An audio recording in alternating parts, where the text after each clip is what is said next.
Okay, good morning YouTube. This is Andy, aka Max Rider, and I'm doing the last of the village tours of the Nuintari server for the Nuintari server.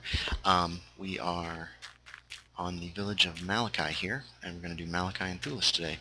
These are some villages found by my friend Wakefield. He had set up a place generally in that direction to live west of Narn, and pretty far out in the wilderness, and Adam and I decided we would come and help him look for a village, and heading up this direction in the plains, we found this tiny little village. It was a mess because there were rifts and craters all through it. Looked like it had been bombed, or there'd been an earthquake or something.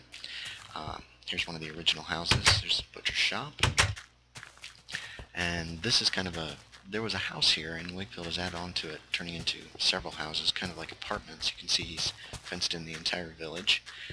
Here's the Western Region's post office. Other than that, and this building that he's built over here, the village is mostly unchanged. See the well here.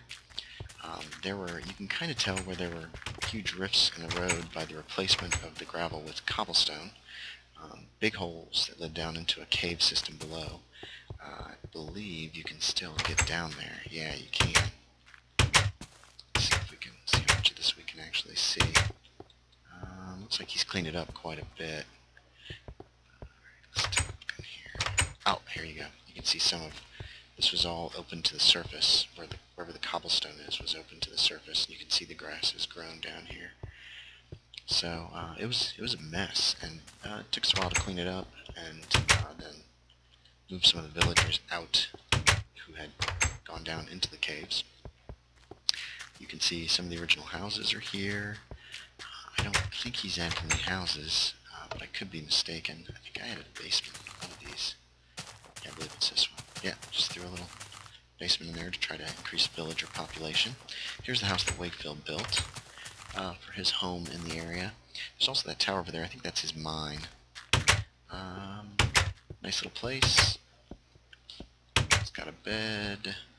There's a basement area, like a kitchen-ish. I kind of like that. Like how that's set up there. There's a ladder around here somewhere. Yep, here it is. And this goes up to his living quarters and observation deck. Other than that, not a lot to it. Wakefield did not have a lot of time to work on this before the disaster struck, and it was decided that there was going to be a new server, and I don't think he's been on since he started doing the snapshot. That direction is the village of Thulus, and we're going to head there next, so I will be right back. Okay, and we're back.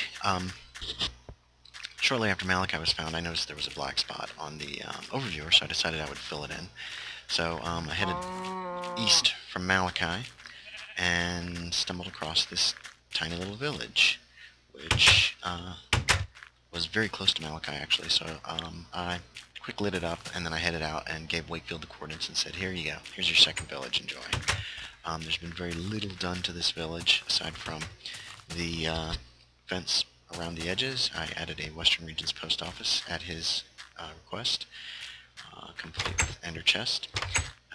This was our flag, actually, for the Western Regions. Other than that, he's done very little with this village. I mean, hasn't had to. The villagers seem to be kind of prospering. Actually, I added this too. Started with just a few houses and a church. One large house, two small houses, and a church, and that's all there was to this place. So that's pretty much it. That way leads back to Narn eventually. It's pretty far, so we're not going to go on that trip. But since I'm probably only about 4 or 5 minutes into this video, we're going to use this to also hit a couple other highlights of the server. And we're back. Okay, this time I want to show you Steele Douglas's Fortress Farm. What's that noise? Anyway, it's over in that direction. We're going to very quickly go up here and check out his egg. This is where he's housed his his nether portal. It's kind of a cool structure. We'll be able to see it better from a distance. And as you can see over here, this was his, what he initially called it, his spiral tower, but it almost looks more like a snake, and we'll be able to see that a little bit better from over at his actual house. There's his cow farm, Serpent Spire. You can also see in the distance his rail station that hooks up to the Eternia Rail via the Western Regions Railway, and you can actually see Snyder's house over there, such as it is. That giant tree over there was a joke that I made. I set up several trees on top of each other after he did it near my property, and so he expanded upon it as opposed to tearing it down. Here's the barn. This is a duplicate of the barn at their place. I can't get through here. As you can see, it's apparently not well lit. There's zombies too. Here's the keep out room, the loft. Gosh, this thing is high. And skeleton over there just hanging out. Oh wow, that was an awful shot.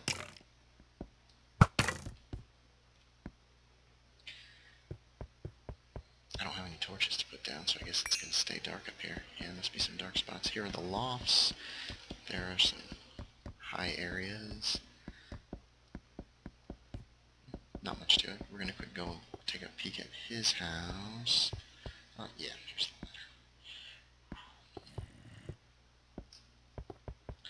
ladder. Which is right there. Get out of cobblestone. Oh, real quick. Here's the gardens that he set up at some point. Very nice.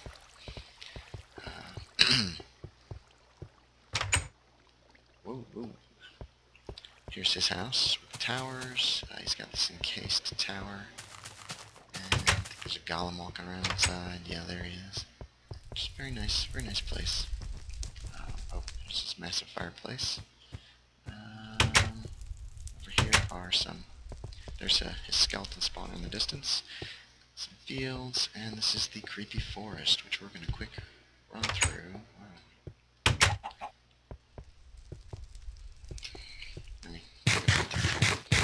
To see what's on the other side, which is Castlegar Beetus. This would be Matt's first big project on the server, I think. And I'm going to show you how close. They were pretty close together. This forest ended up getting increased in size quite considerably by Adam as he was plundering it for his resources. Oh, we better let it load. So we're going to look down while we get closer and see if we can't load it. And actually, I tell you what, I'll run around the other side of it and we'll see it from there. Okay, and so we're back. Here is Castlegar Beetus, the original. As you can see, it's huge. Ooh, this might lag us pretty bad, this fire, all the way around it.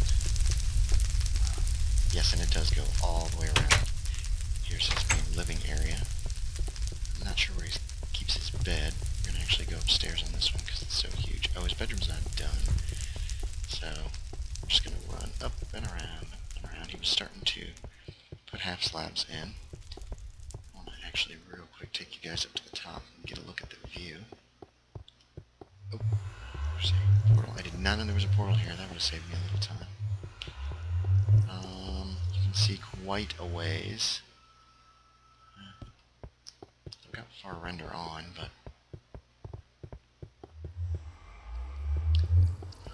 right, and then up here is where he put his enchanting tables. This will be old school because this was from 1.25, and I don't believe he's been living here since 1.3 came out. Good lord. Yep, old school. Well, maybe not. And again, you can see quite a ways. There's a creepy forest, which we passed through. Clouds are up here. Yep, okay. Now we're going to check out a couple other things. Okay, we are approaching another feature of the server that I liked. I'll be very brief here. This is one that I built, and you probably caught a glimpse of it there through the woods. We should be fairly close. Oh, yep, there it is. The Midlands Lighthouse. That's a working lighthouse. Take a look at the outside and the inside. Oops.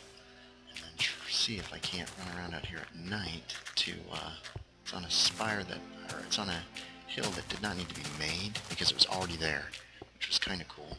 As you can see, it's fully functional. Let's take a look as it goes around again. And I'm going to show you guys very briefly the interior.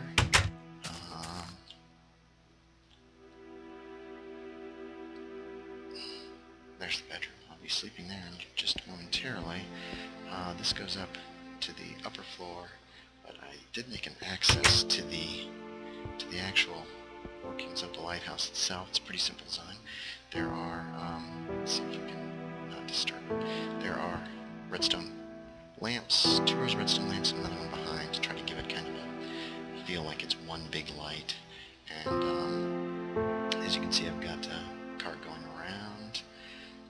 It's fairly dark because I wanted the lights to stand out and kind of pop. Oh, you can see the fortress fort there. I'm going to see if I can creep away at night and actually, you know what? We'll use a boat and kind of go out to sea and take a look at it real quick. If I can do so without getting killed. Doesn't look like anything that's directly around here. There's a creeper out there in the water.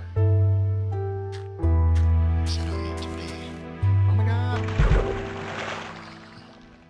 Alright, bam. Oh, it's floating away as fast as it can, of course. I guess I've got that island, although it looks like it's inhabited by mobs. And the music's very loud, isn't it? Sorry about that. How do I try to get that turned off? There we go. So you can get kind of a view of it from afar. Once you get too far away, of course, you can't see anything because it won't load. So, there it is. That's Midlands Lighthouse. I'm kind of proud of that one. And we're going to go one more place and call this quits on this video. Okay, this will be the last stop for this video. I am up by Dilgar again, north of the village, towards the desert temple that's in this area. And there it is, as you can see. This was one that I took over and used as one of my homes. But what I'm up here to actually show you is the, over here to the left, I'm umming a lot today. To the left is the, what do we call this? The Great North Supercenter. This is one of the many, Great North Skeleton Zombie Supercenter. This was one of the many, let's go. This is one of the many spawners that we found in the area. We set one up near Edgerton, there was one near Eternia, we had one near Narn that I liked really well. Adam did most of the work on these Steel Douglas, and I was a gatherer and fetcher. In this case we found, almost directly next to each other, a skeleton spawner, and, well, I found a skeleton spawner and a zombie spawner. Unfortunately, some of the signs appear to be broken. But Adam did a really good job setting this up. I put glass on this one so you could look at them without getting killed. I didn't need glass on this one. It's going to get very loud here momentarily. He set up a nice killing field. In here we've got some food growing, some wheat growing. Set up this area for fishing, so if you got bored waiting for them to spawn, you can grab a fishing pole, do a little bit of fishing. There are abandoned mines all around this area. That's how I found them. Shut up. Shut up. What else we got? Overflow storage in here, because as you can see, arrows, bones, this is for bows, this is zombie drops, and zombie flesh, and there's an enchanting room in here. So, pretty much everything that you could need to level up fairly quickly, and it only took about 10 or 15 minutes to get to level 30 using this. The skeleton spawner doesn't see, there they come. That also meant tons of bows, tons of arrows, plenty of bones, which you made use of. One of the things that I liked was you could store your armor and take a complimentary sword. We later figured out that if we had thrown another hand slide over here, it would keep that from happening. To kill us, to attack us.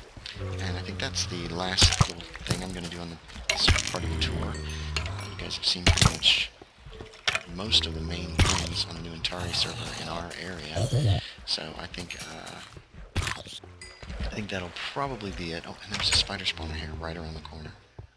Right there. It was crazy, all these spawners just tightly together. But anyway, so that's it, and thanks for watching, and if you liked the video, please let me know. Subscribe, comment, rate, and thanks a lot. Oops, wrong button.